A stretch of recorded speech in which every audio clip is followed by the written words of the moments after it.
Hello friends, मार्गदर्शन competition classes में आपका स्वागत है। आज हम आपको मध्यकालीन इतिहास के बारे में बताएंगे। मध्यकालीन इतिहास में जो भी महत्वपूर्ण फैक्ट हैं वो सब बताए जाएंगे। आपको मैं बता दूं कि इतिहास को 3 पार्ट में बांटा गया है। इंडियन हिस्ट्री को प्राचीन, मध्यकालीन और आधुनिक।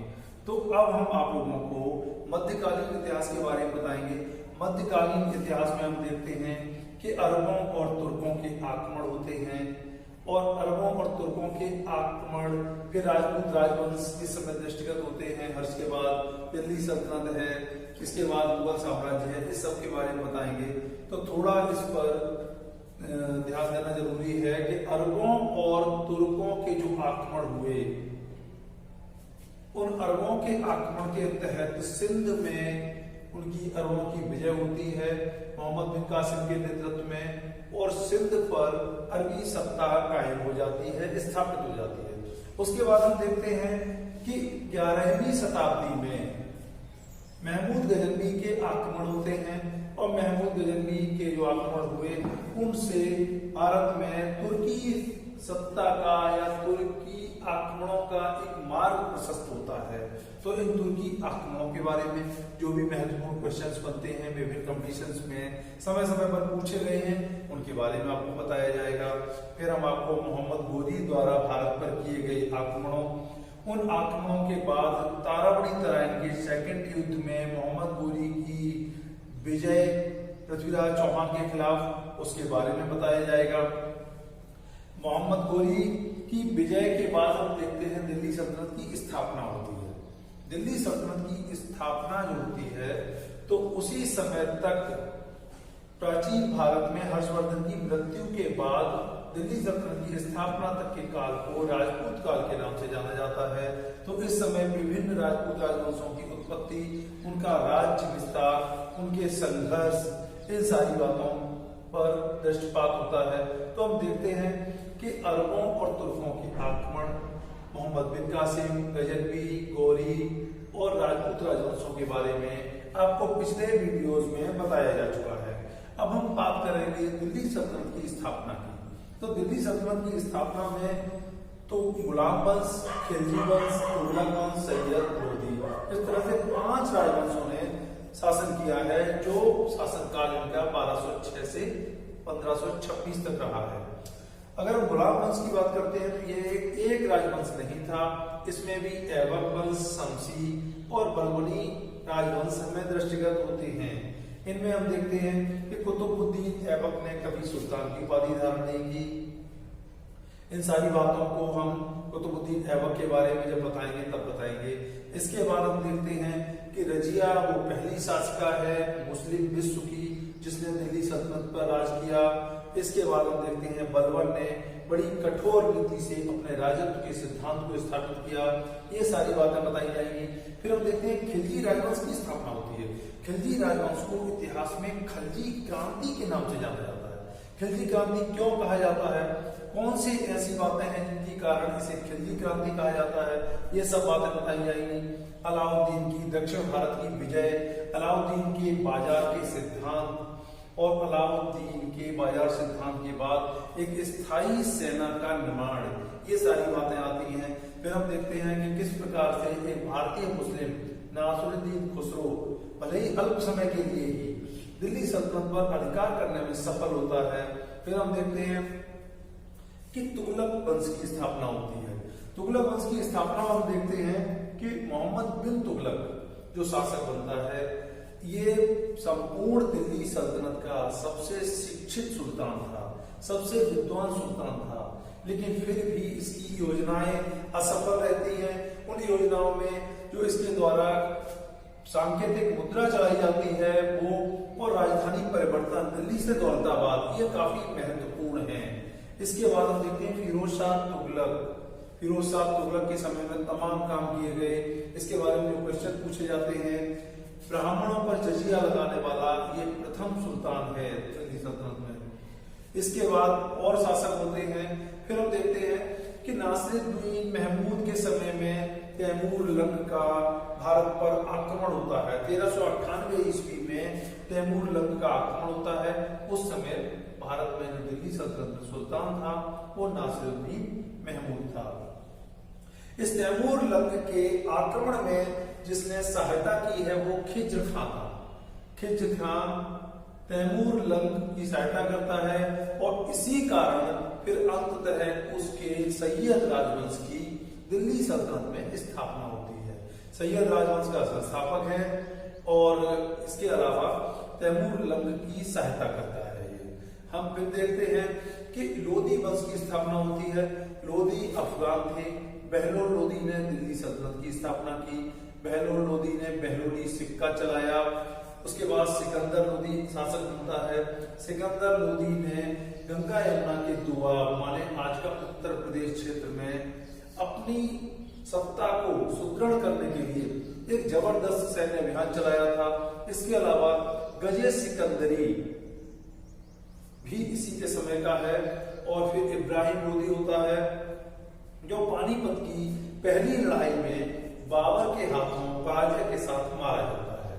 दिल्ली सल्तनत का यही एक सुल्तान दृष्टिगत होता है जो युद्ध क्षेत्र में मारा गया। हम देखते हैं इसी समय में जब दिल्ली सल्तनत की स्थापना होती है, दिल्ली सल्तनत की के अंतर्गत ही इसी कार्यकाल में विजयनगर और बहमनी राज्यों का दक्षिण भारत में उदय होता है। विजयनगर और बहमनी राज्य दक्षिण भारत की राजनीति को काफी प्रभावित करती हैं, शताब्दियों तक प्रभावित करती हैं। इनके समय के प्रमुख उपलब्धियों के बारे में, प्रमुख संघर्षों के बारे में भी आपको बताया जाएगा। विजयनगर की उपलब्धियों के बारे में आपको बताया जाएगा। फिर हम देखेंगे कि इसी समय भारत में सांस्कृतिक आंदोलन की जब बात की जाती है तो देखते हैं कि भक्ति आंदोलन और सूफी आंदोलन ये प्रमुख रूप से हमें दिखाई पड़ते हैं।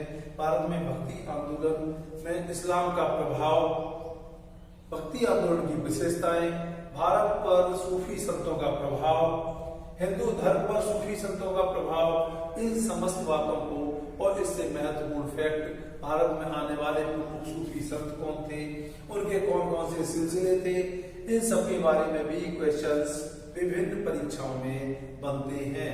उनके बारे में भी आपको बताया जाएगा।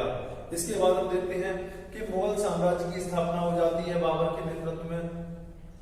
बाबर के बाद हुमायूं उत्तराधिकारी बनता है। हुमायूं के समय में ही सूर वंश का शेरशाह सूरी हुमायूं को भारत से पलायन के लिए बाध्य करता है और भारत में सूर वंश की स्थापना करता है। इसके बाद हम देखते हैं कि अकबर के नेतृत्व में पानीपत की सेकंड युद्ध के बाद पूरी तरह से फिर से मुगल साम्राज्य की स्थापना हो जाती है। जहांगीर, शाहजहां, औरंगजेब जैसे बड़े शक्तिशाली और महत्वपूर्ण शासक होते हैं, बादशाह होते हैं, जो भारत के बहुत बड़े राज्य क्षेत्र पर राज्य स्थापित करने में सफल होते हैं। हम देखते हैं कि मुगलों के नेतृत्व में वही राज्य दिखाई पड़ता है जो कभी मौर्यों के शासनकाल में था। लगभग वही राज्य में मुगलों के समय में फिर से दृष्टिगत होता है। मौर्यों के बाद ना तो गुप्त शासक और ना ही हर्षवर्धन उत्तर से दक्षिण तक राज्य करने में सफल नहीं हुए। दिल्ली सल्तनत भी अधिकांशतः उत्तर भारत में ही सिमट के रह गई थी। लेकिन हम देखते हैं कि मुगलों के समय में दक्षिण तक मुगल सत्ता का प्रसार होता है। भारत को एक सूत्र में बांधने का एक प्रयास होता है। इसके तहत भारत में हम देखेंगे कि किस प्रकार से अकबर के नेतृत्व में, जहांगीर, शाहजहां और औरंगजेब के नेतृत्व में क्या संबंध होते हैं, राजपूतों और मराठों से इनके क्या संबंध होते हैं। इसी समय चूंकि दक्षिण में मराठे शिवाजी के नेतृत्व में प्रभावी होते हैं, तो हम देखते हैं मुगलों की दक्षिण नीति, मुगलों की राजपूत नीति, क्योंकि राजपूत भारत के बहुत ही प्रभावी तत्व थे दिल्ली सल्तनत की स्थापना के बाद भी। और मुगलों के साम्राज्य तक भारत में राजपूत फैक्टर को कोई भी इतिहासकार, कोई भी विद्वान नकार नहीं सकता। इस बात को सबसे बखूबी अगर समझा तो अकबर ने समझा। अकबर ने इस भारत की बड़ी राजनीतिक मजबूत शक्ति को अपने साथ लेकर उसकी शक्ति का इस्तेमाल मुगल साम्राज्य के विस्तार में किस प्रकार से करने में सफल हुआ और अंततः उसी राजपूत शक्ति का इस्तेमाल औरंगजेब करने में उस प्रकार से सफल नहीं हो पाया।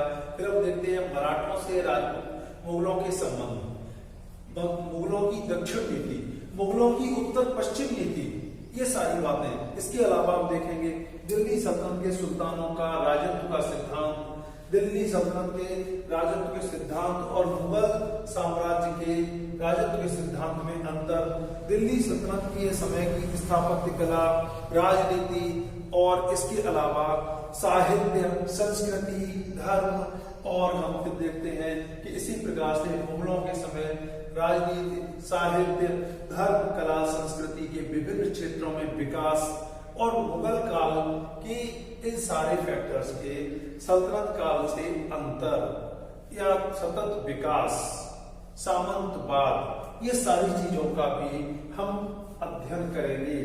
पॉइंट वाइज भी अध्ययन करेंगे, टॉपिक वाइज भी अध्ययन करेंगे और हम ये देखेंगे आपके फैक्ट के साथ साथ एक इतिहास को लेकर एक कॉन्सेप्ट क्लियर हो। हम देखते हैं सिविल सर्विसेज में, पीसीएस में और आईएएस में भी जो कॉन्सेप्चुअल क्वेश्चंस पूछे जाते हैं उन्हें फैक्ट के साथ साथ आपका कॉन्सेप्ट क्लियर होना बहुत आवश्यक है। हिस्ट्री की एक ऐसी फ्रेमवर्क होनी चाहिए कि आप कोई भी कॉन्सेप्चुअल क्वेश्चन भी करने में सफल हो सकें, आपको किसी तरह की परेशानी न हो। तो फैक्ट तो आपको सारे बताए ही जाएंगे किसी भी कंपटीशन में, छोटे से छोटे कंपटीशन, चाहे वो एसएससी, पुलिस, एसआई जो भी हो या फिर सिविल सर्विसेज हो, ये सारे क्वेश्चंस आपके कवर हो सकें, आप करने में सक्षम हो सकें, साथ साथ आपका एक कॉन्सेप्ट क्लियर हो सके, ये सारी बातें आपको बताई जाएंगी। अब हम नेक्स्ट वीडियोज में आपको गुलाम वंश के विभिन्न शासकों के बारे में, गुलाम वंश के बारे में मैंने आपको बताया भी था, फिर से बता देता हूँ। गुलाम वंश कोई एक राजवंश नहीं था, इसमें ऐबक, शमसी और बलबनी ये तीन अलग अलग राजवंश होते हैं। इसे एक राजवंश समझने की भूल नहीं करनी चाहिए। इसके अलावा हम देखते हैं कुतुबुद्दीन ऐबक ने लाहौर को बनाकर शासन किया, लाहौर को केंद्र बनाकर, और सुल्तान की उपाधि कभी धारण नहीं की। सुल्तान की उपाधि धारण करने वाला दिल्ली सल्तनत का प्रथम सुल्तान इल्तुतमिश है। रजिया सुल्ताना पहली मुस्लिम महिला शासिका है। इसके बाद हम देखते हैं कि नासिरुद्दीन खुसरो शाह जो भारतीय मुसलमान है, ये दिल्ली सल्तनत पर बैठने में सफल होता है। इसके बाद हम देखते हैं कि किस तरह से पानीपत नदी युद्ध के समय हेमू से इसका मुकाबला होता है अकबर का, और भारत के पूरे इतिहास में विक्रमादित्य की उपाधि धारण करके मध्यकाल में दिल्ली पर उन्हें भारतीयों द्वारा एक सत्ता प्राप्त करने का एक प्रयास किया जाता है, जो प्रयास असफल होता है। भारतीय राजपूतों की युद्धों में असफलता क्यों होती थी? भारतीय शासक, चाहे वो राजा दाहिर हो, चाहे वो जयचंद हो, ये सारे शासक क्यों पराजित होते थे? अकस्मात उनकी आंख में तीर क्यों लगता था?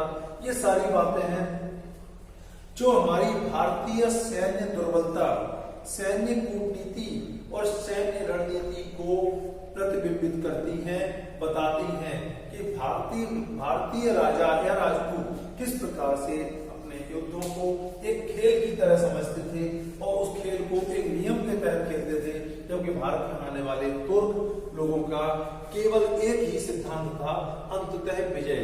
उन्हें विजय करके भारत में सत्ता प्राप्त करनी थी, इसलिए वो अंततः सफल होते हैं। भारतीय राजपूत खेल भावना से युद्ध करते हैं और अपने आदर्शों के कारण और अपने आपसी शत्रुता, आपसी मनमुटाव के कारण अंततः पराजित होते हैं। और हम देखते हैं कि मुगल काल के अंत तक राजपूत फैक्टर एक काफी महत्वपूर्ण रहता है, लेकिन भारत की सत्ता से बाहर हो जाते हैं और एक तरीके से अकबर के समय में राजपूत शासक मनसबदार बनकर रह जाते हैं। हम देखते हैं भारत के राजा जो शासक थे, अकबर की कूटनीति से किस प्रकार राजा से मनसबदार बन जाते हैं और अकबर के साम्राज्य को या मुगल साम्राज्य को किस तरह से प्रसारित करने में मदद करते हैं। ये सारी बातें आपको अगले वीडियोस में पॉइंट वाइज बताई जाएगी। तब तक के लिए धन्यवाद।